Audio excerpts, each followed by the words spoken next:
I think they Cool. did. This is packed crowd. Wow. Yeah, very good crowd. Very young too. That's great. Very Yeah. Rated R movie. Who doesn't belong here? Just kidding.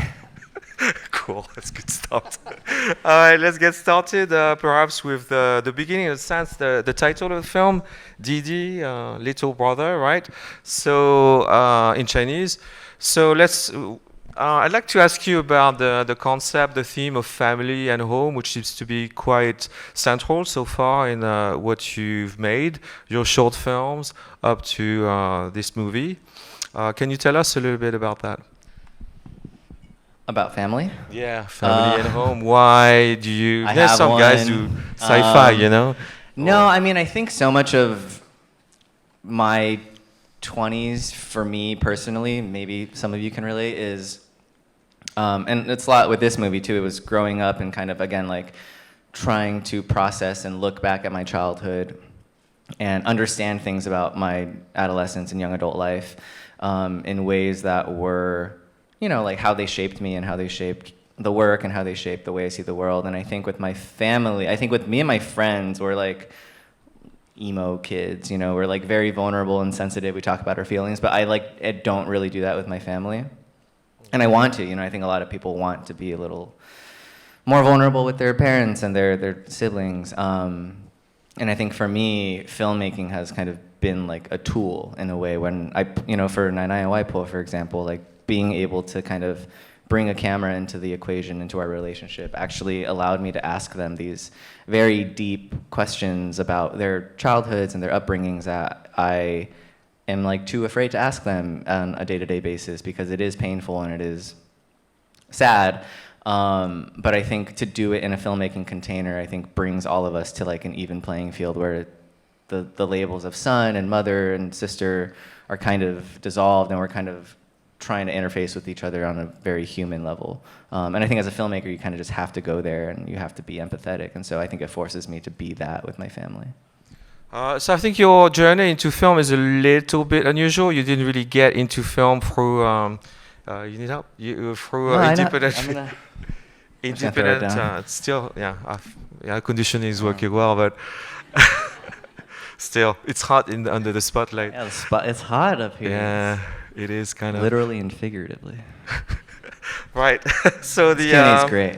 I'm good at Q&As.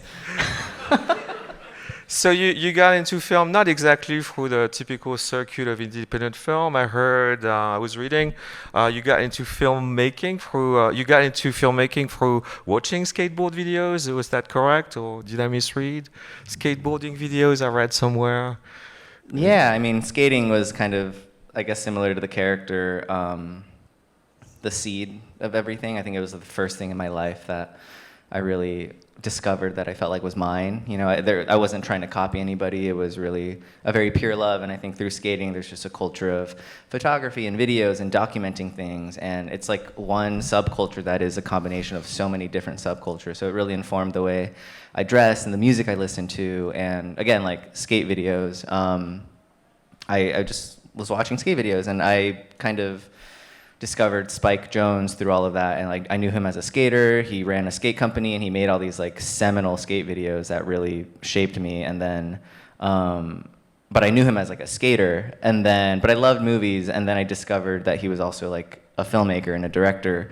And I think that sort of realization, I was maybe 14 or 15, and I was like, wait, you can do both? You know, like you can do no budget skate videos and make $100 million movie like Where the Wild Things Are. I think that kind of really, I didn't realize I was putting myself in a box, and I was like, oh, well, he's a skater, like I'm a skater, like let me try. And then I discovered his music videos and commercials, and that kind of set me on my path in a way. So you after that you also worked at Google Creative Lab number 5. I don't know what the number 5 Number 5 means. Gene, you want to see what's the number 5?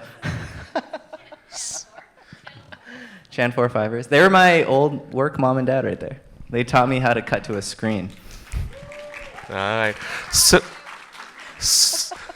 They're proud of you. So that's also an aspect that you find in the film. That also made it in the film. Technology, early social media, made it into that. So how did your experience, in fact, shape that part of the narrative, early social media, and so on, if at all? In fact. Yeah, I mean, I think that was one of the things I was really excited about with this movie is I think if you look at any of the movies that were made in the late 2000s, none of them depict the internet the way that I think we tried to do, because I think you hear a lot of filmmakers say, like, oh, the internet's not cinematic, cutting to a phone or a screen is inherently not cinematic, and I think when I was working at Google, that first year working there, I was like, oh, I'm learning a new filmmaking language that I feel like my friends don't know, which is, I think, the language of technology and how we talk to people online and how we take these cold interfaces and make them not just cinematic, but emotional, you know, and very human, and how do we take a blinking cursor and make it feel like love or pain or shame, and like in our movie, like what does delete mean when you know, do it in the proper context. And so I was learning all of that, you know, all the early Google commercials that I think were the first things that ever did anything on a screen. Those were made by my bosses, and so I was kind of learning all of that there. And it was the same education as the guy who directed Searching, Anish Chaganty, who's a good friend of mine. But you know, he made that movie, and then it was like, oh, he just did the best version of that ever. It was, and then, but I was already working on this movie, and it kind of occurred to me that I was like, okay, well, like I haven't seen this version of the internet, this sort of early social media, MySpace, late AIM, or late MySpace, early Facebook, AIM. I feel like that time period was never accurately represented on screen, because again, like by the time I think filmmakers knew how to cut to a screen and integrate their screens into their stories, like the technology completely changed. And so I think this was, again, like an opportunity to look back and try to make a movie that took place in the late 2000s but feel like it was made today, like with all the sort of knowledge that we have as storytellers and filmmakers. You mentioned the director of Searching, Anish Chaganty. How did he become involved in advising? I guess he was advising you on how to, a little. Should we FaceTime him? Do you want to? Dude, you want to do it? Should we? We've never done this. Try. Oh, that's going to be interesting. Let's see. I'll answer it and see if he picks up. He's a father right now, so he's probably putting his baby to sleep. I think we're live too right now. Let's try. Are we live? Yeah, I think we're on. We might be on Instagram. I'm not sure. Let's not freak out the PR team. We'll try. Give me a sec. Well, no. I mean, he's. This is chaotic. He's someone who has just kind of. We share a similar education and pipeline, and. How did you meet him? You from? We both went to USC. We both. He picked up. Oh my god. Hey dude, I'm doing a Q&A right now. And the moderator asked how I knew you and what it was like for, what was the question? Hi. How were you involved in the creative process, particularly for putting together the social media, that representation? We lost him. Call from the American Express. You're very in demand. How did you help put together that very original, particular look that you have in the film? How did you help inform the screen stuff, Anish? In Dìdi? Yeah. Did you? I would say I played a crucial role in the development of the entire film. Arguably, it was me who was responsible for the idea, directing. No, I'm kidding. What a random moment to be in front of 40 people, or I don't even know, 100 people in there. Okay. Gene and Devin are in the crowd. Hello. Okay. Well, Sean mentioned there were sequences in the film to me early on, and that took place on screens, and that Searching was obviously a movie that they were looking at. It tends to be an example people look at for movies that take place on screens, just obviously by the nature of it. Sean showed me a cut of the movie before they locked picture, and there were sequences on it that took place on computer screens, obviously, which were already really good because the editor of Dìdi also edited Missing, the Searching follow-up that we were all part of, or Sean wasn't, but I was part of. Dude, I was. When I saw Dìdi, I only had one note, which was, or at least on the screen stuff, and I said that it needs to be shaky camera and it needs to be handheld because it needed to feel more tactile and more tender, and it was too locked off, and it didn't convey any love, because when you don't shoot a screen the right way, it's very hard to like put emotion behind it. So thanks to that, the movie has been a hit, and I'm really honored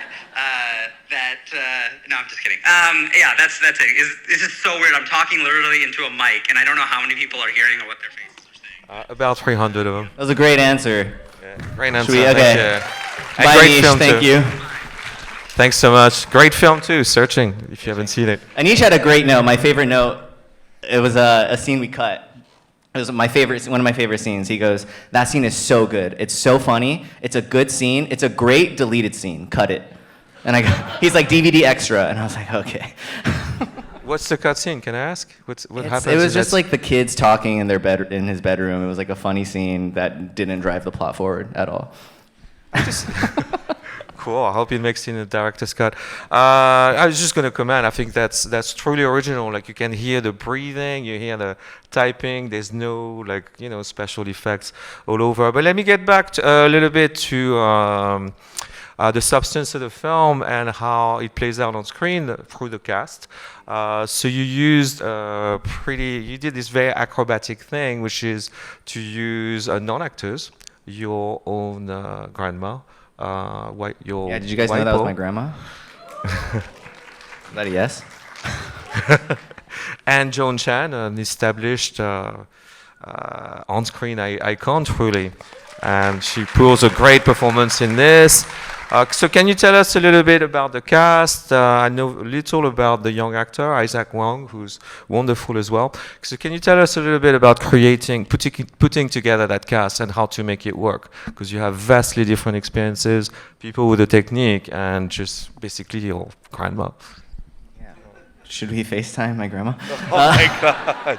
No, I mean, I think part of what I was excited about with this movie was, it stars a bunch of 13-year-old Asian kids, and I think when I think about the landscape of entertainment and the kids that we wanted to try to embody these characters, we wanted kids that were raw and irreverent and crass and loud, but emotional and who felt like real boys. And it just kind of occurred to me that I think the kids who are probably right for this movie have maybe never considered being in a movie. So all the kids in the movie, with the exception of Isaac and Shirley, who plays Vivian, are all first-time non-actors that we found at skate parks and basketball camps and middle schools, and literally parks. My casting director would just walk up to skaters and be like, "Hey, you want to be in a movie?" And they'd be like, "What? Who are you?" But it worked, and then they kind of came into our process. But I think, originally it was going to be that was going to be the sort of street casted route, and the family would be rooted, but obviously Isaac, Shirley, Joan, trained actors. And then somehow my grandma found her way into the mix, and that was the one place where it was okay, I wonder if this is going to work, because she's not an actress in the traditional sense, and it's the first time that she shares her scenes with Joan Chen, who's a very amazing actress. But it worked out perfectly. I was very nervous, and I remember my first day, the first scene that we shot between the two of them, I was so nervous that it wasn't gonna work, and because I was if this movie doesn't work, it can't be because I casted my grandma. That would look bad. And so we were about to shoot the scene, and I was okay, let's rehearse. And we went outside, we ran the scene, and then Joan puts her hand on my shoulder, and she goes, "You have nothing to worry about. She's incredible." And then Joan walks away, and I was okay, well, we should just keep rehearsing. Was it hard to get Joan Chen to play the part? How did you present the script to her? How did you pitch it to her? I mean, it wasn't hard. It was. I got very lucky. We sent her the script through the traditional avenues of agents and stuff, and I wrote her a letter asking her to be my mom, and then we Zoomed, and the first Zoom actually I felt didn't really go well, but in retrospect I think it was actually perfect, because I didn't have Zoom Pro at the time, so and 45 minutes. Yeah, 40 minutes, and she got on Zoom and she couldn't figure out how to turn on the camera, and she was like, I'm so sorry, let me get my daughter. And I was just staring at myself for 20 minutes, just like, okay, this is awkward. But that's kind of what my mom would do. She doesn't know how to turn on technology. And then finally, you know, she turns it on and we talk for like 20 minutes, and then the breakout, and it's like, okay, the Zoom's ending, and I was like, okay, well, our conversation's over, but like we didn't talk. So, and then it ended, and I was like, I don't know if that went well. And then she was like, I love Sean, I want to do the movie. And I was like, oh, okay. Oh, great. Oh no, she was like, I love Sean, but I want to meet him for coffee. So I was like, okay, I definitely fumbled the pitch. Okay. But I met her for coffee, and she was basically like, I want to do the movie. I just want you to want me to do the movie. And I was like, isn't that why we're here? But she's like so generous, and she's also a filmmaker. She's a director, so she understands, you know, putting the story first. And I think she was like, do you think I'm the right age for it? And I was like, Joan, you look like you're 30. You could play any age you want. And, you know, I think she was like, just think about it. I'll screen test if you want. And no first-time director gets that luxury from someone like Joan. And, you know, I walked away from the meeting, and then I texted her a minute later, and I was like, let's do it. And that was it. Yeah. We're talking a lot about personal things, autobiographical, but I've read somewhere you said your film is personal but not autobiographical, which I thought was fascinating. So can you speak more about how do you make this distinction? You read a lot. You read a lot about stuff I say. I try to do my research sometimes. That's not always the case. Yeah, well, I mean, I think, you know, I was inspired by movies like 400 Blows and, you know, Beginners and 20th Century Woman and Lady Bird, and, you know, these films that are obviously rooted in some sort of truth. But by the time I watch the movies, like, I don't feel like it's just the filmmaker retelling their stories. Like, they're telling a story. They're making a movie. And I think for me as an audience member, I actually really like the feeling of watching movies like that are personal. Like, you know, stuff like Minari and The Farewell. Like, when I watch those movies, I watch it as a movie, but I'm also kind of like, I wonder where life ends and the movie begins, and like, when does the fiction take over the reality of everything? And I think for me, you know, I wasn't interested in just kind of doing a retelling of my childhood. I think I really wanted to tell a story and make something that takes you on the ups and downs of, you know, stuff that was personal and felt, but ultimately like something that would serve the themes of a story. And I think the themes of our story, to me, are ultimately like shame and the different ways that shame can manifest itself in a young Asian American boy's life, especially during that time of the late 2000s. And how that shame manifests itself in different emotions, and how it kind of prevents him from accepting different forms of love from himself, from his family, from his friends. And ultimately, that to me was like the theme and like the driving force that every scene and every decision had to essentially point back to. I did the Sundance Screenwriters Lab, and I met with, my first meeting was with Lulu Wang, who did The Farewell, and so she had a sort of similar journey of adapting, you know, real life onto a story. And I think what I really took away from my meeting with her was, she was like, and I was kind of already down this path, but she was like, what I did with The Farewell is I got all the personal out on the page, all the lived experience, all the, you know, autobiographical, and then I had to completely remove myself from all of that and look at them as pieces and characters and pieces of a story, and be like, what is the theme of my story, and how are each of these characters serving that theme? And then go back in and look at it as a filmmaker with your intellectual, analytical eyes, and then fictionalize and dramatize and cut and change. And I think for me, you know, again, like, she was like, what are the themes of your story? You need to figure that out. And then if you look at each scene and it's not serving the theme, like, you have to cut it. It doesn't belong. And so that's kind of the exercise I had to do with this movie. Like, the draft that she read, it would be like, that's a really funny scene, that's a really funny scene, that's a really funny scene, but none of them led anywhere other than the fact that, like, they were funny. And so that was kind of the exercise I had to do with this movie, was really looking at each scene and dissecting it. And it's like, okay, how does this continue to serve that theme of shame and belonging, and and again, like, love and pride and blah, blah, blah. So it's a lot of work on the script. It was very progressively the way you decided at some point, okay, this part of my life maybe doesn't work, and then you construct it from your knowledge of film. Is that how it works in the writing, more in the screenwriting process, would you say, or like as you make the film? I mean, bit of writing. a technicality. Writing, I think. You know, someone said to me, I think it was one of my screenwriting lab mentors, but they were like, you can tell the truth without stating the facts. And I think that's kind of, that was my North Star with this. You know, it all went back to like an emotional truth, but again, like we were trying to tell a story, and so what are the things that you could do to, again, dramatize and fictionalize and combine and remove and fictionalize and make up or combine or set it in reality. So the I film don't know if is. any of this makes sense. I think it does. Okay. I think they get it, right? You're smart and young and smart, right? You all get it. Any valedictorians in the room? Young and smart. Oh, shit. We should do this Q&A. So the film, from its title, the title is very Chinese. Somehow it reminded me of the Taiwanese film, Yi, Yeah. right? Is that an influence on the film, actually? I mean, yeah, but that movie's like a masterpiece. I don't want to put my movie anywhere near it. But I think, you know, one thing I was really inspired by with Yi, just in terms of the title, like, a Yi is a Taiwanese film, but people in America don't call it a 1 and a 2. Like, it's English title. They call it Yi. And, like, no one blinks an eye, like, oh, like, it's like a weird title. They're like, that's just the title of the movie. And I think I wanted to try and do, hopefully, something similar where people can really embrace a Chinese title, but it's a very American movie.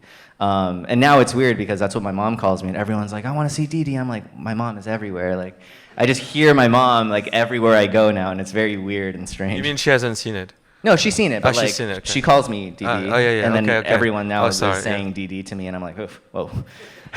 All right. So you mentioned, so you really consider your film as an American coming-of-age story? Because that was my point. The film is very Chinese. At the same time, you talked a lot about American coming-of-age films. You were just mentioning Lady Bird.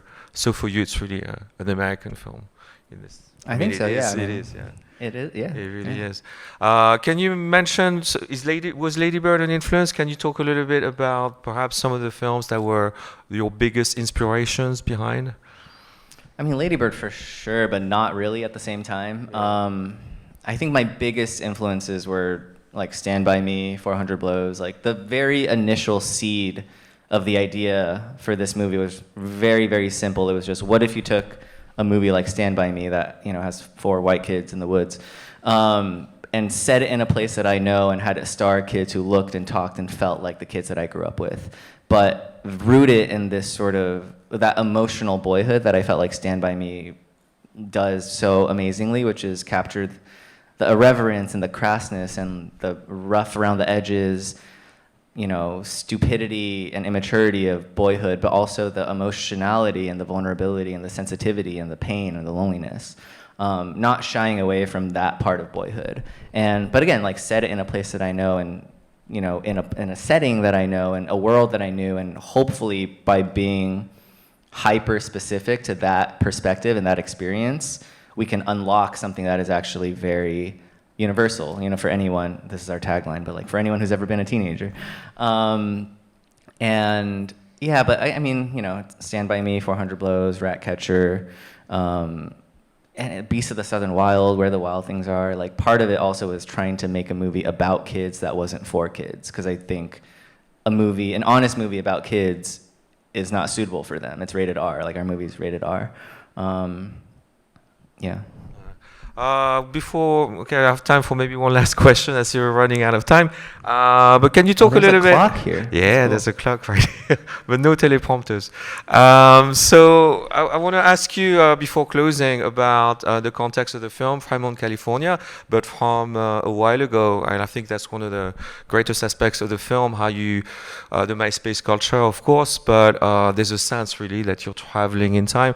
How much of it is just personal reconstruction versus research? It's almost like, in a sense, I feel almost like a period piece, like going back to that period. You see, like the weird HTML design. I know that it is very meticulously created. I thought, can you tell us a little bit about that?